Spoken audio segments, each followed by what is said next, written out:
अस्सलाम वालेकुम, welcome back to King Bird Care. दोस्तों कैसे हैं आप लोग। मैं हूं अशफाक अहमद। आज की वीडियो में हम बात करने वाले हैं गोल्डन फिंच के ऊपर। काफ़ी डिटेल वीडियो है ये एक और काफ़ी इंपॉर्टेंट वीडियो है। इस वीडियो को आपने शेयर ज़रूर करना है और चैनल को सब्सक्राइब कर लीजिएगा। अच्छा जी, लेडी गोल्डन, गोल्ड फिंच या फिर रेम्बो फिंच के नाम से जो है ये बर्ड जाना जाता है।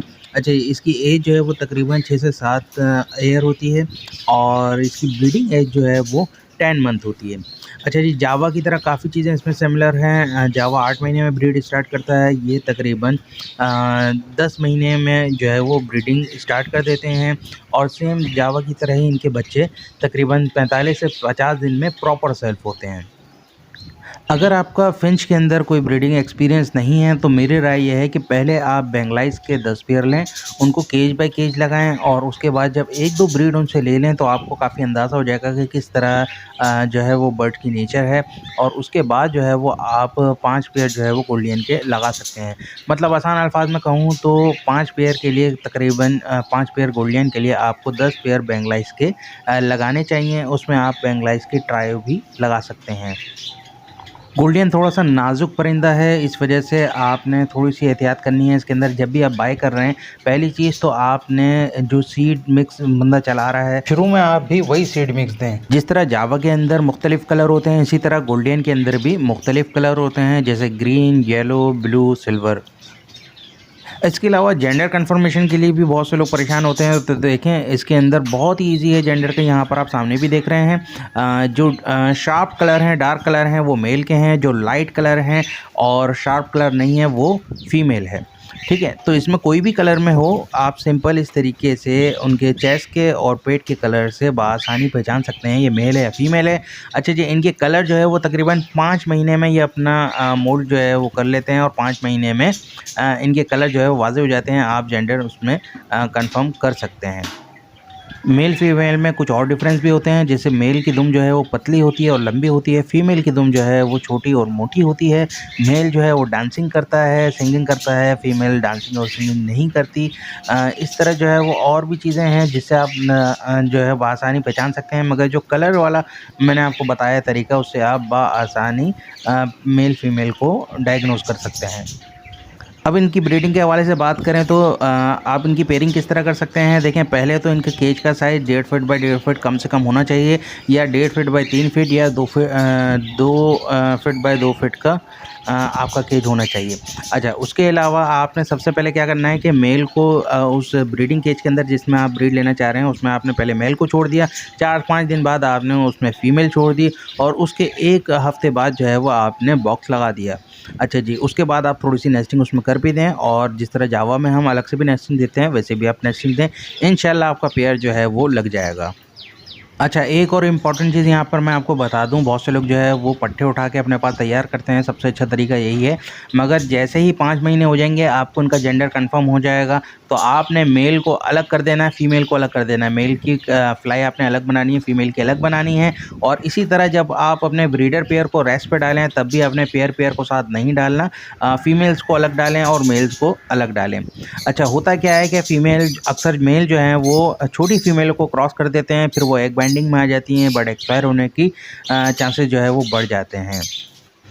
अब अगर हम इनकी डाइट की बात करें तो इनकी सीड मिक्स का अभी बहुत आसान तरीका मैं बता देता हूँ। देखें, आपने पीली बारीक कंगनी लेनी है, लाल बारीक कंगनी लेनी है। फॉर एग्जांपल 1-1 किलो ले लें आप। 1 किलो पीली बारीक, 1 किलो लाल बारीक, 1 किलो बारीक बाजरा, जो फिंच वाला बाजरा होता है वो ले लेना है आपने। और उसके बाद 1 किलो आपने इसके अंदर गोल कंगनी, जो देसी कंगनी होती है, वो डाल दें और 1 किलो इसके अंदर मोटी कंगनी डाल दें।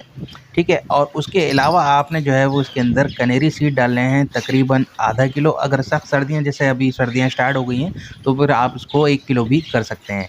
ये रेशो आपने जो है वो डालने हैं गर्मियों के अंदर। इस रेशो को कनेरी सीड इसके अंदर कम कर दिएगा, आधा किलो कर दिएगा, और वरना आप सर्दियों के अंदर कनेरी सीड 1 किलो भी कर सकते हैं। तो ये बहुत सिंपल तरीका है इनका सीड मिक्स का बनाने का। अच्छा, इसी तरह जो है वो इनका सॉफ्ट फूड के ऊपर आ जाएँ तो सॉफ्ट फूड के अंदर आप इनको मल्टीपल चीज़ें दे सकते हैं। जैसे सॉफ्ट फूड के ऊपर मैंने आपको बहुत सारी वीडियोज़ बनाई हुई भी हैं। इसके अंदर आप ग्रीन जो है वो ग्रीन फ्रूट भी दे सकते हैं। एग फूड जो है वो आपने लाज़मी इनको देना है, बहुत शौक से खाते हैं। इसके अलावा आप कैल्शियम के लिए जो है वो इनको अंडे के छिलकों को क्रश करके सॉफ्ट फूड के ऊपर डाल के दे सकते हैं। इसके अलावा मोरिंगा पाउडर डाल के दे सकते हैं। मुख्तलिफ़ वेजिटेबल्स दे सकते हैं, मुख्तलिफ़ अनाज बॉयल करके दे सकते हैं। मल्टीपल चीज़ें आप इनको दे सकते हैं, मगर आपने उसकी क्वांटिटी को कम रखना है। तकरीबन 1 टेबलस्पून जो है वो एक पेयर के लिए इनफ रहेगा। अच्छा जी, इसके अलावा कैल्शियम ग्रीड भी आपने इनकी केज में लाज़मी रखनी है किसी छोटे से पॉट के अंदर, और इसके अलावा समुद्री झाग भी आपने इनकी केज में लाज़मी रखनी है। सॉफ्ट फूड मैंने आपको बता दिया है। अच्छा जी, जब आप फोस्टर करेंगे, एग जब फोस्टर करेंगे तो प्लास्टिक के अंडे मार्केट में मिलते हैं, वो आप बेंगलाइज के गोल्डियन के नीचे रख सकते हैं, और उनके एग जो है वो बेंगलाइज के नीचे रख सकते हैं। या फिर जो बेंगलाइज के एग हैं उनसे आपने ब्रीड तो लेनी नहीं है, वो एग जो है वो आपसे आप गोल्डियन के नीचे रख दीजिए, और 1 हफ़्ते बाद जो है वो भले उसको हटा दीजिए। मगर फ़ौरन जो है वो एग, जैसे ये एग दे रहे हों, और बहुत से लोग जो है वो एग कंप्लीट होने से पहले ही जो है वो निकाल देते हैं या फोस्टर कर देते हैं, तो उस सूरत में आपको फेक एग रखने पड़ेंगे, प्लास्टिक के एग रखने पड़ेंगे। सही, आप मार्क करके जो है वो एग को फोस्टर कीजिए, जो तरीक़ेकार है। अच्छा, दूसरी चीज़ कि अगर ये एग दे देते हैं, ये 4 से 6 एग देते हैं, अगर ये कंप्लीट एग देते हैं उसके बाद आप फोस्टर करें तो वो ज़्यादा बेहतर तरीका है।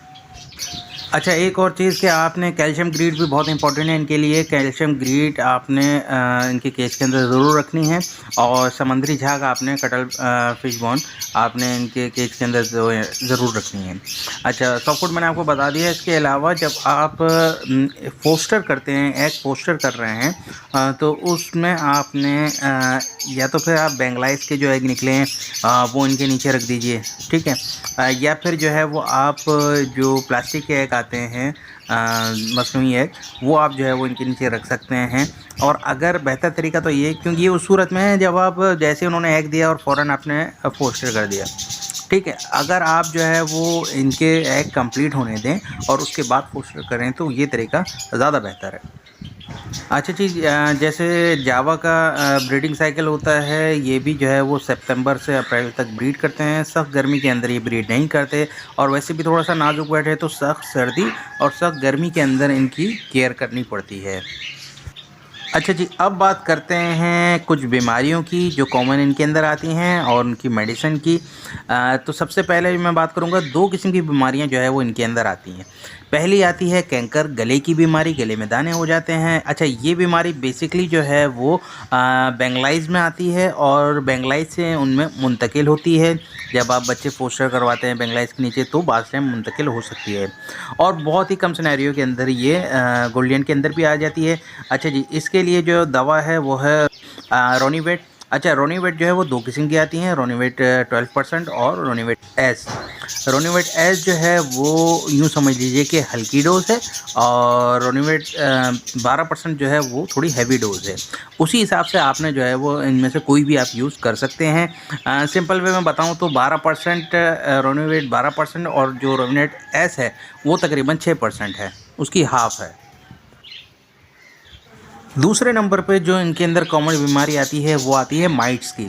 अच्छा, माइट्स के ऊपर जो है वो मैं एक डिटेल वीडियो बना चुका हूँ, जिसके अंदर मैंने सारी चीज़ें आपको डिटेल में बताई हैं, सारी मेडिसिन भी बताई हैं, तरीक़ेकार करके भी दिखाया है। अगर वो वीडियो आपने अभी तक नहीं देखी तो वो वीडियो भी देख लीजिएगा। अच्छा, यहाँ पर भी मैं बता देता हूँ कि स्कैट करके जो है वो एक मेडिसिन आती है, ये आपको बर्ड शॉप से मिल जाएगी। ये आप यूज़ कराएँ उसके लिए जब इनके पास इनके ऊपर जो है वो माइट्स का इनके ऊपर अटैक हो तो। इसके अलावा स्ट्रेस में आ जाता है, बास टाइम जो है वो बेंगलाइज स्ट्रेस में आ जाती हैं, फोस्टरिंग के दौरान या फिर नई जगह से लाने के दौरान जो है वो स्ट्रेस में आ जाती हैं।